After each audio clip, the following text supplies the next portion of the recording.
Welcome back to the SSL Family Dad channel. Today we are going to tackle a repair that is not necessarily the easiest. In fact, it's one of my least favorite to do, but hopefully I can give you some tips and tricks on how to do this repair and save you a bunch of time. So what we have is a 2017 Buick Enclave. This would be a very similar repair for, I believe it's 2012 up through 2017 of your Acadias, Traverses, any of the similar GM family vehicles. The problem we were getting was we had an ABS sensor, we had a traction control turned off, we had limited power in the engine, Stabilitrac disabled or Stabilitrac problem messages coming up on the dash, and I would get feedback on the pedal, so I would feel the ABS engaging and disengaging. If you use a code reader, you're going to get a code. In my case, I got a bad wheel speed sensor error message on my left rear, and I did go ahead and replace both wheel speed sensors to see if that was the issue, because those are pretty cheap. You can order them on Amazon or get them at AutoZone. Amazon is cheaper by quite a bit. I replaced both the speed sensors. That still didn't solve the problem, and doing some research online, I found out that these have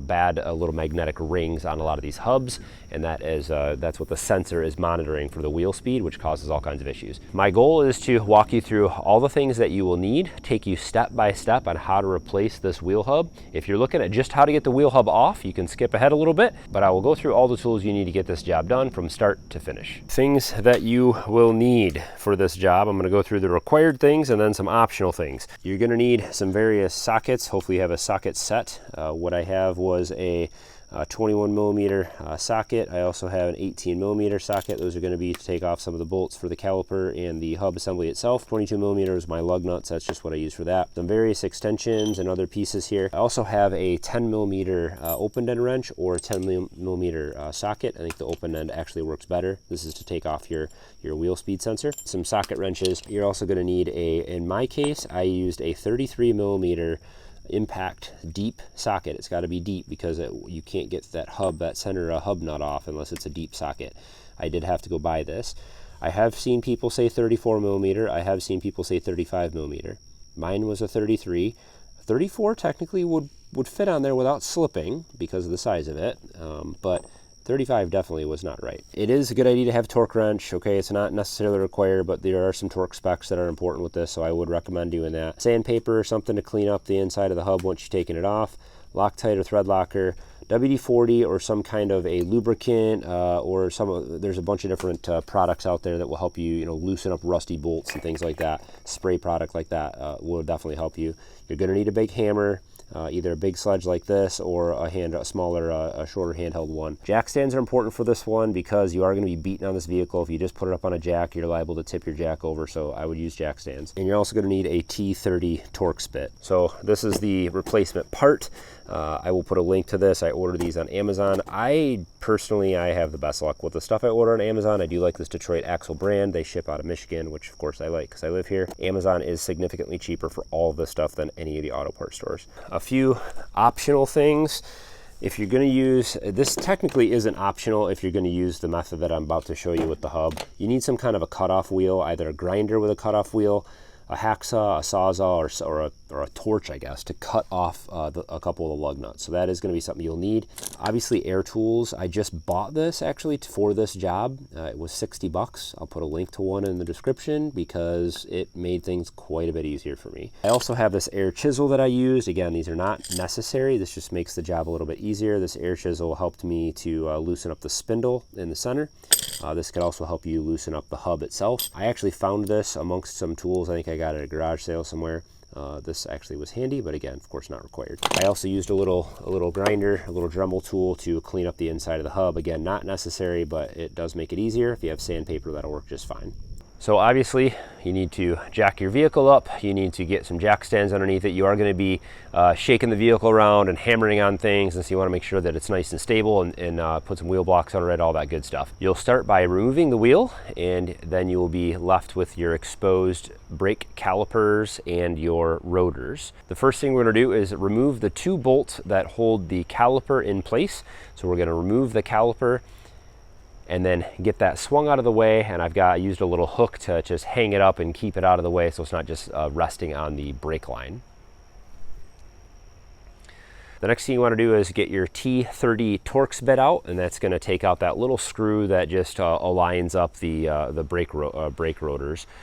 Since we're going to be taking this hub off, we're going to be beating on things, you may have to use a torch, you might have to, you know, all these different things. I would recommend taking the wheel speed sensor out of the back just to make sure it doesn't get broken. And so that's just a small 10mm bolt that holds that in. You just take that little bolt out and you wiggle that sensor free and just get that tucked out of the way. So the next thing you're going to do is get the 3 18mm bolts that are on the back side of that hub removed. Those 3 bolts can be a little bit stiff, but you should be able to get those out with either an air impact gun, a battery impact gun, or you can just obviously use some extensions and swivels and a socket wrench to get those out of there. And then we have a hub nut on the front of the unit. Now, if you don't have an impact gun, a pneumatic or battery powered impact gun that's going to get this off, you're actually going to want to take this off while you have the wheel still on the ground. So that'd be back at the beginning. But if you have an air impact, you can get this off at this stage. At this point, I would actually take out your grinder and I would cut off 3 of your lug nuts. Cut them right off. If you have some kind of a hacksaw, a sawzall with a metal blade, or a grinder with a cutoff wheel, cut off 3 of your lug nuts. Once you get those knocked out, you want to take a sledgehammer, whatever you have, and you want to just beat on that hub. You can beat right in those spots. All this is going to replace, including the lug nuts. I would recommend spinning your center hub nut back on that center spindle so you don't hit those threads. You want to protect the threads on that because you're going to reuse that part.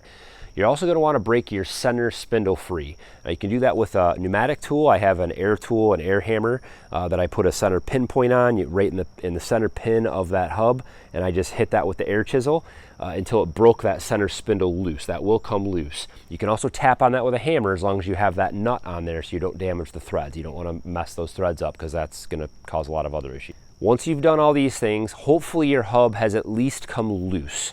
You're going to want to hit it harder than you think. You're going to want to hit this thing pretty hard and keep going around and around, hitting it. Now, if you get lucky here, you may break it loose and it may come off at this point. That would be wonderful. Most likely, it's not going to come off. At this point, what you're going to do is, I actually went to the hardware store and bought some bolts because I didn't have the right size laying around here. But if you have the right size bolts laying around, that's great. These are going to be bolts you're probably going to wreck. These are just to press this hub off. I went and got number 8. They're very hard steel. 1/2 inch, and I think that mine were 2.5 to 3 inches long, and I got nuts and washers to go with those. So you're going to, those 3 studs that you knocked out, you want to put the bolts in those places, and you're going to put a washer and then a nut on the back side of that. I also grabbed a nut. You could use a scrap piece of metal, you could use a stack of small washers, whatever you want as a spacer to put on the back side of that bolt. I just used some nuts that were a little smaller than a 1/2 inch bolt so it wouldn't thread into it, but it would just press against it. And I set that bolt on the back side just so that the bolt doesn't damage anything behind there, and it also gives you a little extra space on the threads for the bolt. And then you're just going to use a wrench, an open-ended wrench on the back side of that, and you're going to use a socket wrench on the inside. I wouldn't use an impact on this because you want to do it little by little, and you don't want things kind of shaking all over the place. What that's doing is it's just forcing that hub out. So just go around and tighten a little bit on each bolt around in a circle, and you're going to work that hub out until it's loose, and it's just going to fall right out.